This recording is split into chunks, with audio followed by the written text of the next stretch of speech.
Galatasaray-Fenerbahçe games, they're one of the most tense games in the world. The Graeme Souness'in event was just one of the examples of the kind of history of hate between the two clubs. It has been 20 years, but the memories are very fresh. It's football, and in Turkey you can see everything in the stadium.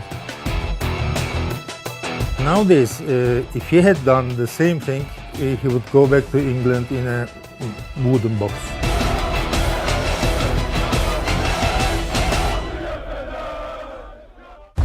Always, Galatasaray-Fenerbahçe derbis are always big in Turkey. But that cup final, and it was a cup final, and it was at Fenerbahçe Stadium. Graeme Souness'in was just at Galatasaray for one season, a bit of like a nomad in terms of his managerial career, and Galatasaray is just one of the clubs he managed. In 1996, I was one of the lucky kids that were in the stadium because I was only 13 years old. The final is for us most important because of Fenerbahçe was in championship. We were out. We want to win this game. First game was played in Galatasaray Stadium. It was 1-0. Galatasaray won it. And in the second game, Fenerbahçe also won 1-0, and it went to extra time. And in extra time, Dean Saunders just nailed him, and we went mad. Saunders çok sert vuruyor. Topu ağlara gönderiyor ve Galatasaray. You know, they won the cup in Fenerbahçe's back garden, basically. We won it and we were chanting, and all the team came to our stands. We were celebrating it, and that was a huge flag. Souness got it and went.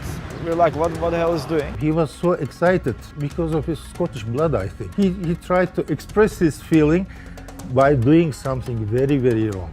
Souness was going with the flag, and I was watching it with my father. I was just, what is he gonna do with it, you know? Like.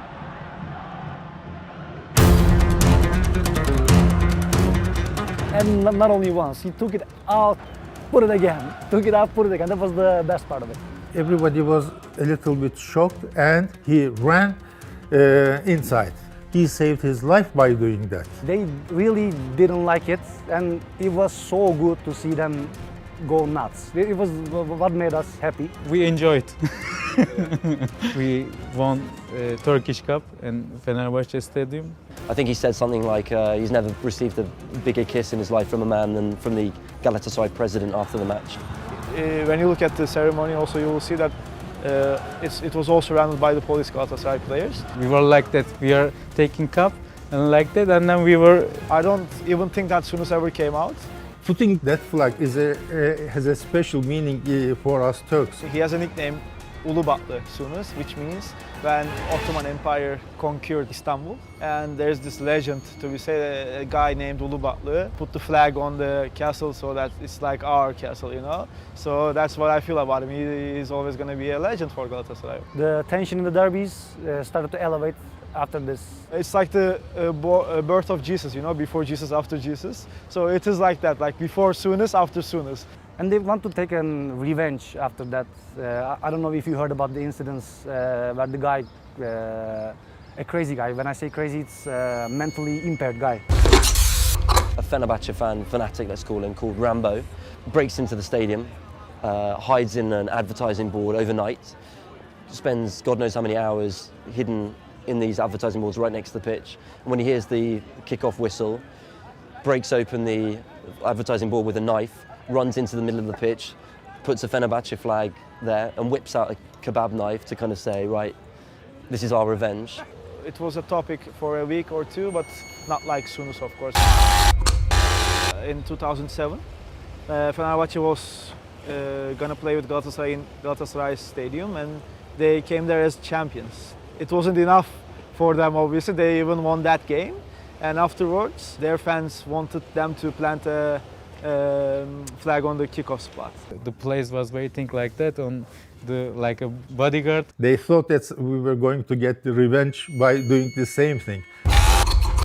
Unfortunately, as a Fenerbahçe fan, the 2011-2012 season, Galatasaray won the Super League in our own stadium in Fenerbahçe. They wanted to lift the cup there, of course, where they won it. The Fenerbahçe administration cut the lights of the stadium. It was a shameful act. They just put out the sprinkles, the water came to the field. They shut down the electricity. Sadly, that didn't seem to put a downer on the Galatasaray celebrations. Galatasaray players came out and just with the cameras flashlights, they lifted their cup in the Fenerbahçe stadium. I definitely think that the feelings towards that event has been passed down. For example, I think it was 2 seasons ago, Galatasaray fans did a choreography at the derby game of Graeme Souness'in holding the flag.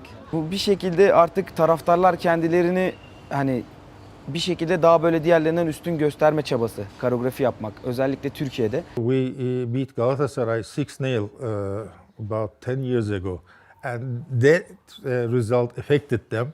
So every time they make a choreography about the flag action, we make a choreography about the 6 goals. There was no violence. There was nothing bad to be talked about. That's why they can show it on the TV every time. That's why the people are seeing it again and again, because it was not like the Rambo thing with a knife and hiding in the stadium. It was a good trick. It was a good move, and we're still using it. It was a difference between the other violent things in the derby and this class act, I would say. We'll see what happens in the future, but sadly for us, and a good thing for them, that it's probably never going to get topped in terms of the audacity and the courage to actually go and do something like that.